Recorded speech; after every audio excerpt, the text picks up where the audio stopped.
America పర్యటనలో భాగంగా వచ్చేవారం ప్రధాని నరేంద్ర మోదీని కలుస్తానని అమెరికా మాజీ అధ్యక్షుడు డొనాల్డ్ ట్రంప్ మంగళవారం తెలిపారు.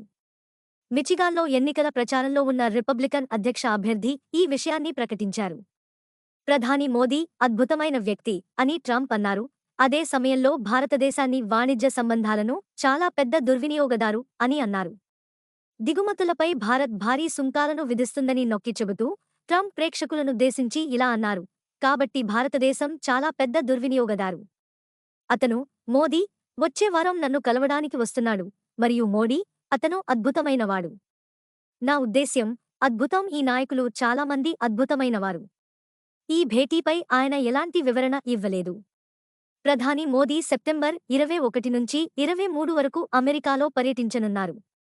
క్వాడ్ సమ్మిట్లో పాల్గొని న్యూయార్క్లోని ఐక్యరాజ్యసమితి జనరల్ అసెంబ్లీలో సమ్మిట్ ఆఫ్ ది ఫ్యూచర్లో ప్రసంగిస్తారు. డెలావేర్లోని తన స్వస్థలమైన విల్మింగ్టన్లో అధ్యక్షుడు జో బిడెన్ హోస్ట్ చేసిన 4వ క్వాడ్ లీడర్స్ సమ్మిట్తో ఈ పర్యటన ప్రారంభమవుతుంది. ఆదివారం లాంగ్ ఐలాండ్లో భారతీయ సమాజాన్ని ఉద్దేశించి ప్రసంగించేందుకు ప్రధాని మోదీ న్యూయార్క్కు వెళతారు.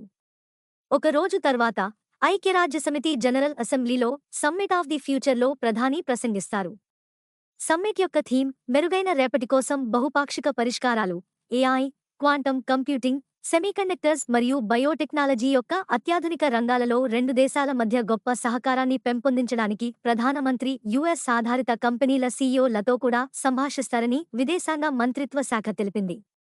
అతను భారతదేశ-యుఎస్ ద్వైపాక్షిక ప్రకృతి దృశ్యంలో చురుకుగా ఉన్న ఆలోచనాపరులు మరియు ఇతర వాటాదారులతో సంభాషిస్తారని భావిస్తున్నారు. పీఎం మోడీ మరియు డొనాల్డ్ ట్రంప్ చివరిసారిగా ఫిబ్రవరి 2020లో అప్పటి అమెరికా అధ్యక్షుడు భారతదేశాన్ని సందర్శించినప్పుడు కలుసుకున్నారు.